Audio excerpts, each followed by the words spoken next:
Il était une fois en Luisant un phénix qui vivait dans les montagnes froides au pays magique. Il avait de belles et grandes plumes enflammées et d'immenses ailes dorées. Celui-ci était sensible et colérique. Un jour, il rentra chez lui et trouva une lettre de son père, le coq de fer. Le phénix s'envola vers un village de paysans. Les paysans étaient blottis dans leur maison quand ils entendirent des cris aigus et effrayants.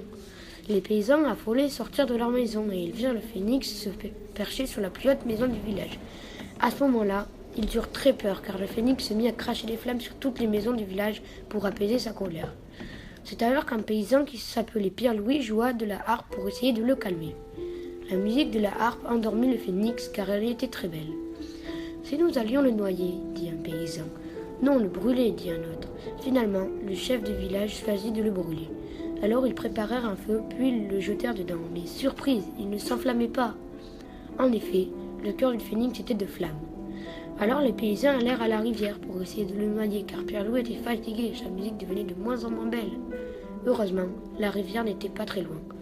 Les villageois jetèrent alors le phénix dans les eaux, mais à ce moment-là, un enfant dit tristement « Il était beau quand même. » Notre enfant lui répondit « C'est vrai qu'il était très beau le phénix. » Et la conversation durait depuis plus de 10 minutes, quand les adultes se mêlèrent à la conversation. « Il pourrait nous servir à quelque chose, » dit Pierre-Louis, qui avait arrêté de jouer de la harpe. « À quoi pourrait-il nous servir ?» demanda le chef du village. « Eh bien, il pourrait nous servir à surveiller nos champs, chasser les rongeurs dans nos greniers, nous aider à rapporter la viande pour nos familles. »« D'accord, » dit le chef du village.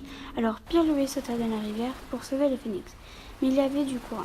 Il attrapa le phénix et il essaya de revenir sur la berge, mais il n'y arrivait pas. Alors il cria « Au secours !» Un paysan lui répondit « Tiens bon, on arrive !» Et il alla chercher une corde qu'il lança pour le sauver. Pierre-Louis s'agrippa à la corde et se sauva. Et sauva le phénix qui s'était évanoui. Il se réveilla. Les paysans virent qu'il avait les yeux bleus et pas rouges, couleur de feu.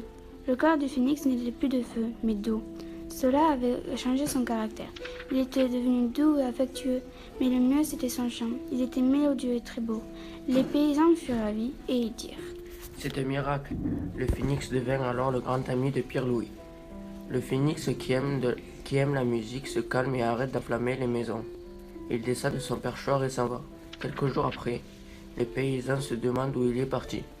Un soir, il entend un bruit très bizarre et sortent de leur maison. Le phénix est revenu, perché sur la toute petite maison du paysan Pierre-Louis. Les paysans sont contents tellement que Pierre-Louis est chargé de construire une maison juste pour le phénix. Quelques années plus tard, ils deviennent inséparables. Pierre-Louis et le phénix font des blagues aux paysans et protègent le village des paysans.